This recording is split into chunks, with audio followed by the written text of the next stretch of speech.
Très belle phrase à retenir. Avant de terminer cet entretien, Maître Michel Kizito Brizois-Bi, est-ce que, fort de votre expérience nationale et internationale, vous avez quelques conseils à administrer à tous nos néo-entrepreneurs? Quels sont les pièges à éviter, les principes à suivre? Je crois que c'est d'abord pour ces entrepreneurs d'avoir foi en leurs idées. Il n'y a pas de mauvaises idées. La valeur essentielle dans une activité destinée au profit, c'est la qualité de cette idée-là. Maintenant, l'idée toute seule ne peut pas faire générer du profit. L'idée a besoin d'être couchée dans un plan d'affaires. L'idée a besoin d'être accompagnée par des experts qualifiés.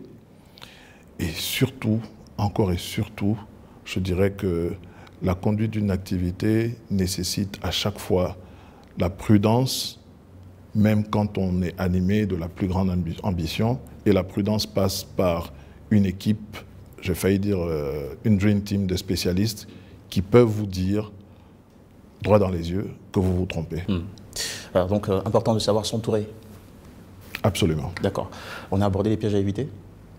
Alors, pour ce qui concerne les pièges à éviter, je crois qu'on est dans une société de l'oralité.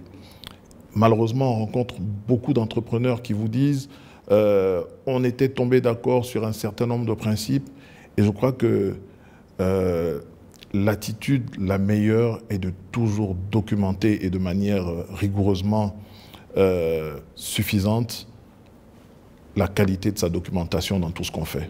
Je dirais qu'on ne signe rien sans son avocat. Donc il faut éviter au maximum le contrat verbal. Les contrats verbaux peuvent exister, mais le problème est qu'on ne sait pas de quoi est fait demain. Et pour nous qui sommes familiers et qui sommes des professionnels des prétoires, on souhaite toujours être en position de pouvoir interpréter un document qui est d'une qualité irréprochable et qui précise de manière indiscutable les droits et les obligations des parties. Alors, Maître Brizois-Bi, je sens que vous avez le sens de la formule. Si je devais vous demander de faire la conclusion de votre passage ici en un seul mot, adressé aux entrepreneurs, vous me direz? Ne faites jamais d'affaires sans avocat. Merci beaucoup, Maître, pour l'excellence de nos échanges. Merci. Et merci aussi à vous, mesdames et messieurs, de nous avoir suivis avec intérêt. Je vous souhaite le meilleur jusqu'à ce qu'on se retrouve le prochain numéro d'Entrepreneurs et Partenaires. Des partenaires dévoués.